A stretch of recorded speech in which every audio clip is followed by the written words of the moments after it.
আসসালামু আলাইকুম। কাউকে তো আসলে এখন বলার এটা অপেক্ষায় রাখি না যে আমরা কেমন আছি সবাই। সবাই তো আসলে খুবই একটা, বিশেষ করে আমরা বাঙালি যারা আছি, বাংলাদেশে যারা আছি, আমরা খুব একটা খারাপ সময় পার করতেছি। কি বলবো, মানে কোথা থেকে বলবো, কোথা থেকে শেষ করব সেটার কোনো বলার বা কোনো কিছু করার ভাষা নাই। আমরা প্রবাসে, বিশেষ করে আমরা প্রবাসে যারা আছি, আমরা কিছু দেখতে পারতেছি না। জাস্ট একটু শুনতেছিলাম, ভিডিও দেখতেছিলাম। ফেসবুক ছাড়া তো আসলে আর কোনো মাধ্যম নাই, কিন্তু সেটাও বন্ধ করে দিছে, বন্ধ করে দেওয়া হয়েছে। আমরা আর কোনো আপডেটই পাচ্ছি না যে আসলে এখন কি অবস্থা। তো ধরেন বাংলাদেশে যেমন একটা থমথমে অবস্থা বিরাজ করতেছে, আমাদের প্রবাসী বাঙালিদের ভিতরেও এরকম একটা থমথমে ভাব বিরাজ করতেছে, কারণ আমরা কোনো আপডেট পাচ্ছি না। নেটে কাউকে তো পাচ্ছিই না। আচ্ছা, নেট না পাইলেও মোবাইলে কল করে, মোবাইলে ডাইরেক্ট কল করে 5-6 বার 7 বার 8 বার কল করার পরে তারপরে যে লাইন যাচ্ছে, তারপর লাইনটা ক্লিয়ার না। তো এই সমস্ত ব্যাপারগুলো তখন আর কি নিজেদেরকে যে প্রবাসী হিসাবে কতটা অসহায় লাগতেছে, সেটা কি বলবো। কি বলবো, আমার আসলে বলার কোনো ভাষা নাই। কারণ আমি চিন্তা করতেছি, আয়াদ লাস্ট 3-4 দিন হয়েছে তার হচ্ছে স্কুল থেকে, সবাই জানেন, সে হচ্ছে ট্রিপে গেছে, স্পেন গেছিল।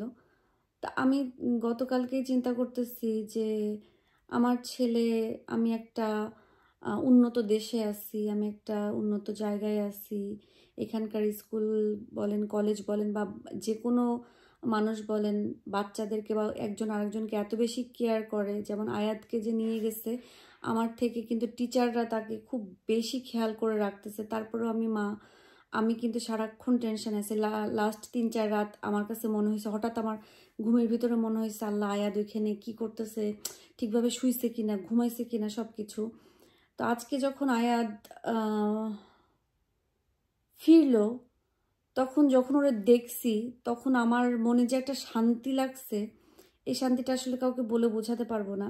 তো তখনই আমার কাছে ফিল হয়েছে যে বাংলাদেশে যারা মানে মানে সামনাসামনি এই ধরনের সিন দেখতেছে, যাদের সন্তানরা, ভাই বলেন, সন্তান বলেন, পরিবারের সদস্য বলেন, যে রাস্তায় নামছে এই যে আন্দোলনের জন্য, অনেকে অনেকভাবে হচ্ছে ব্যথা পাচ্ছে, তারপরে ধরেন ইনজুর হইতেছে, অনেকে মারা গেছে। তাদের কথা আমি কি বলবো, শুধু আল্লাহর কাছে এটুকুই দোয়া করতে পারি, আল্লাহ যেন সবাইকে বেহেশত নসিব করে এবং পরিবারকে যেন ওই শোকটা সামলানোর সেই ক্ষমতাটা দেয়। কারণ সন্তান হারানোর কষ্ট, পরিবারের সদস্য হারানোর কষ্ট, এটা আসলে আমরা যতটা ফিল করতে পারতেছি, এটাই এনাফ না। যাদের ঘটছে তাদের কাছে যে শোনেন, তারা বললেও আমরা আসলে এটা বুঝতে পারবো না যে আসলে এটার কষ্টটা কতটুকু। তো আয়াত যখন ফিরে আসছে, তখন আমার মনে হয়েছে যে এই যে কতগুলা মানুষ মারা গেল, কতগুলা সন্তান, একদম সব থেকে ছোট যে বাচ্চাটা ক্লাস 10-এ পড়ে, চিন্তা করেন এখন তার মার মনের কি অবস্থা। আমার আয়াদের বয়সই তো হবে না, বা আয়াদের থেকে একটু বড় হবে, বাট তার মার মনের কি অবস্থা। সো এই সমস্ত সব কিছু চিন্তা করে, বিশ্বাস করেন এখন রাত বাজে হচ্ছে 3টা 3:30, ঘুম নাই, এভাবে বসে আছি ফেসবুক নিয়ে, এই যে মোবাইল নিয়ে বসে আছি, যে কোনো ধরনের কোনো নিউজ পাই কিনা, আপডেট পাচ্ছি কিনা, কোনো কিছু পাবো কিনা। আমি পোস্ট দিতেছি কোথাও থেকে, এই জায়গা থেকে ওই জায়গা থেকে একটু শুনতেছি। আর সব থেকে বড় প্রবলেম হইতেছে আমাদের দেশে, বা আমাদের যেটা প্রবলেম, আমরা সঠিক খবরটা পাই না। আমরা অনেক সময় গুজবও আসে। তো এখন আসলে আমরা প্রবাসে থেকে বিশ্বাস করতে পারতেছি না কোনটা সত্যি কোনটা মিথ্যা, আসলে এটা ঘটতেছে কিনা, আসলে এটা হচ্ছে কিনা। সো আমাদের প্রবাসীদের ভিতরে একটা, দেশের জন্য, দেশে যখন এরকম ধরনের ঘটনা ঘটে, তখন আমাদের প্রবাসীদের ভিতরে কিন্তু আলাদা রকম একটা অস্থিরতা কাজ করে। যে যতই আমরা প্রবাসে আসি, আমরা বিভিন্ন জীবনের তাগিদে, নিজেদের প্রয়োজনে আমরা বিভিন্ন দেশে আসি, অনেক প্রবাসী আমরা এই দেশ সেই দেশ, মানে বিভিন্ন প্রান্তে আসি, কিন্তু আমাদের মন, আমাদের সব কিছু কিন্তু বাংলাদেশেই থাকে। বিশেষ করে এরকম একটা কোনো কিছু হইলে তখন কিন্তু আমাদের ভিতরে আরও অশান্তিটা বেশি কাজ করে। সো কি বলবো, এই মুহূর্তে আমি এই যে মাত্র ফেসবুকে পোস্ট দিয়ে আসলাম যে আসলে দেশের কোনো আপডেট আছে কিনা, দেশে তো সকাল হয়ে গেছে, কেউ বাইরে বেরে কিছু দেখতে পারতেছে কিনা, আসলে কি অবস্থা এখন, কোনো ধরনের কোনো আপডেটই পাচ্ছি না। কি বলবো আর আমরা আসলে বিদেশে থেকে দোয়া করি। তবে এবার ছাত্ররা যে আন্দোলন করতেছে কোটা সংস্কার নিয়ে, আসলে এই ব্যাপারটা কনসিডারেবল যে কোটা সংস্কারটা দরকার আছে। আমাদের দেশ স্বাধীন হয়েছে কত, প্রায় 60 বছর, কিন্তু 60 বছর হয় নাই, 50, ধরো 50, 71 থেকে 21 হলো 50, সো 53 বছর। আচ্ছা, 50 বছরের উপরে দেশ স্বাধীন হয়েছে, এখনো কেন এত পরিমাণ কোটা থাকতে হবে? এটা সংস্কার করাই যেতে পারে, এটা দাবি স্টুডেন্টরা আনতেই পারে। ওদেরকে উস্কানি দিয়ে ওদের উপরে অ্যাটাক করে মেরে, মানে ব্যাপারটা এখন কেয়াস হয়ে গেছে। যাই হোক, তারা কিন্তু মানে এই যে 1952 সালেও বাংলাদেশের এই ঢাকা ইউনিভার্সিটির স্টুডেন্টরাই আন্দোলন করছিল আমাদের মাতৃভাষার জন্য। তারপরে যে কোনো মানে দেশ স্বাধীন হয়েছে ওই আমাদের এই যুব সমাজই দেশ স্বাধীন করছে। আজকেও যে লড়াইটা হচ্ছে এটা আমাদের যুব সমাজই লড়তেছে। সো এদেরই জয় হবে আলটিমেটলি, সুনার অর লেটার। এইভাবে আসলে কয়েকটা ভিডিও, কয়েকটা ফুটেজ দেখে এত খারাপ লাগতেছিল, মানে নিজের অজান্তেই চোখে পানি চলে আসতেছিল, কিছুই করার নেই। আর আরেকটা জিনিসটা কিন্তু শুরু হয়েছিল খুবই মানে স্বাভাবিক এবং খুবই শান্তিপূর্ণভাবে।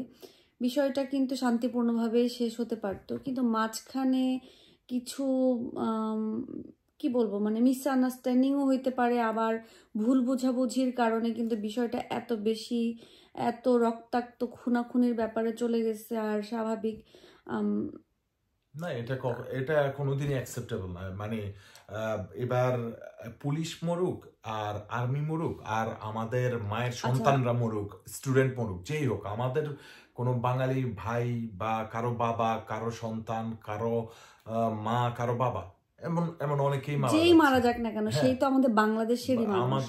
একটা বাংলাদেশের কোনো জিনিস ক্ষতি হচ্ছে, এই যে দেখা গেল গ্যাঞ্জাম হচ্ছে, অনেক জায়গায় ভাঙচুর হচ্ছে, অনেক জায়গায় অনেক কিছু আগুন লেগে যাচ্ছে, এটা আমাদের দেশের সম্পদই নষ্ট হচ্ছে, আমাদের দেশের সৌন্দর্যটাই কিন্তু নষ্ট হচ্ছে। এবং আমাদের দেশের যে এই যে গ্যাঞ্জামটা বা এই যে ব্যাপারটা হচ্ছে, এটা কিন্তু অন্য দেশের কাছে যে আমাদের দেশটাকে কিভাবে কিভাবে আমরা প্রেজেন্ট করতেছি, আমাদের দেশের জন্যও তো এটা ভালো না।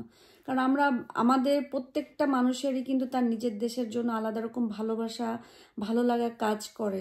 তো আমি সবসময় চাবো যে আমার বাংলাদেশ, মানে আমার দেশ অনেক ভালো থাকুক। একজন যখন শুনবে যে বাংলাদেশ, ওইভাবেই সে রিয়াক্ট করুক। কিন্তু এই যে ব্যাপারগুলো, এগুলো অনেক সময় কিন্তু আসলে আমাদের প্রবাসীদের জন্য কিন্তু ব্যাপারটা অনেক কষ্টদায়ক। গুড এক্সাম্পল, লাইক আমাদের জন্য এটা একটা কোনো ভালো উদাহরণ না যেটা আমরা গর্ব করে সারা বিশ্বের কাছে বলতে পারি।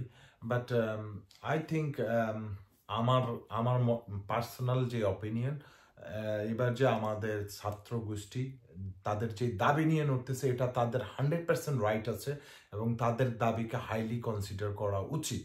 এবং আমিও তাদেরকে সাপোর্ট করতেছি যে আসলে তাদের দাবিটা যৌক্তিক এবং এটাকে হাইলি কনসিডার করা উচিত যে তাদের এই দাবিটা কি আসলেই যৌক্তিক কিনা। আমার কাছে মনে হয়েছে এটা যৌক্তিক এবং তাদেরকে আসলেই একটা কনসিডারেশনে আনা উচিত এবং এটা ডে 1 থেকে আনা উচিত ছিল।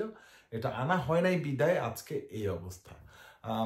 আর আমি চাই, মানে দোয়া করি, যত মায়ের সন্তানেরা রাস্তায় ঘুমাইছে, রাস্তায় আছে, তারা যেন আমার ছেলে গতকালকে যখন ফিরে আসছে সহি সালামত, আল্লাহর অশেষ কৃপায়, আপনাদের দোয়ায়, ঠিক আমি এইভাবে চাই প্রত্যেকটা মায়ের সন্তানরা যারা রাস্তায় আছেন, আপনারা যেন ঠিক এমনিভাবে সেফলি, সুন্দরভাবে আপনাদের মা বাবার কোলে যেন ফিরে যেতে পারেন। এবং হ্যাঁ, ফিরে যাবেন খালি হাতে না, আপনাদের দাবি অবশ্যই আদায় করে ফিরে যাবেন, এই শুভকামনা রইল এবং দোয়া রইল। আর কি করতে পারি আমরা প্রবাসে থেকে? আমরা যখন শেষ একটা কথাই বলি, সেটা হচ্ছে যে যখন আমরা আল্লাহ একটা কোনো বিপদ দেয় বা আমরা যখন একটা কাজ শুরু করি, আমরা কিন্তু কাজটা শুরু করি এটা চিন্তা করে যে শেষ কোনো না কোনোভাবে করে উঠতেই পারবো, মানে কোনো না কোনোভাবে আল্লাহ এটা সমাধান করেই দেবে। একটা বিপদ যখন আমাদের ঘাড়ে পাড়ে আসে তখন কিন্তু এটা উদ্ধার হওয়ারও একটা ওয়ে এমনিতেই বের হয়ে আসে। সো এই যে ঘটনাটা হয়েছে কোটা নিয়ে, এটা যেরকম শুরু আছে, এটা শেষও আছে এবং এটার সমাধানও আছে। সো আমরা প্রবাসীরা চাই বা আমরা পুরা বাংলাদেশ বা আমরা পুরা বাংলাদেশের মানুষ চাই, বাঙালিরা চাই যে এটা একটা সুস্থ সমাধান হোক এবং বাংলাদেশটা সুন্দরভাবে চলুক। এই রক্তাক্ত খুনাখুনি মারামারি এগুলো আর আসলে দেখতে শুনতেও ভালো লাগে না, কারণ আমরা থাকি প্রবাসে, বাট আমাদের পরিবার পরিজন বা আমাদের পুরা মন এবং আমাদের পুরা সব কিছুই বাংলাদেশে পড়ে থাকে। সো আসলে এখানে থেকে ওই যে একটা মানে দম বন্ধ অবস্থা নিয়ে থাকাটা আসলে খুবই কষ্টকর, মানে খুবই খারাপ। মানে কি বলবো, যে 3টা 4টা বাজতে যাচ্ছে, আমাদের কারো চোখে ঘুম নাই, আমরা সবাই মানে এটা নিয়ে আসি যে আসলে এখন দেশে কি হচ্ছে, মানে এই মুহূর্তে পরিস্থিতিটা কি আমরা সেটাও জানতে পারতেছি না। সো যাই হোক না কেন, আর বলতে গেলে তো অনেক কিছু বলা যায়, কিন্তু আসলে কি বলবো, বলার তো কোনো কিছুই ভাষা নাই। শুধু এটুকুই বলবো যে সবাই মন থেকে দোয়া করেন যেন এটা সমাধান হয় এবং সুন্দরভাবে হয়, এবং যারা যে জন্য এত কিছু, এত রক্তাক্ত, এত ক্ষয়ক্ষতি, এত পরিবারের সন্তান হচ্ছে জীবন দিয়ে দিল, এত ক্ষয়ক্ষতি হলো, তাদের দাবি যেন সুন্দরভাবে পূরণ হয় এবং আল্লাহ যেন এটার সুন্দরভাবে একটা সমাধান করে, আর জন্য কোনো গ্যাঞ্জাম মারামারি কোনো কিছু না হয়। সো এটাই মানে দোয়া থাকবে, আপনারাও দোয়া করবেন এবং এটাই আমাদের কাম্য। আর হ্যাঁ, যারা এই পর্যন্ত জীবন দিয়েছেন আল্লাহ যেন তাদেরকে শহীদ হিসাবে কবুল করে নেন, জান্নাতবাসী করেন। আর যারা এখনো নড়তেছেন, যারা এখনো রাস্তায় আছেন, থাকবেন, আপনাদের দাবিটা যেন আদায় করেই আপনারা বাসায় ফিরতে পারেন সহি সালামতে। ঠিক প্রত্যেকটা মা বাবার বুক যেন ভরা রাখেন আপনারা, সেই দোয়া এবং শুভকামনা থাকলো।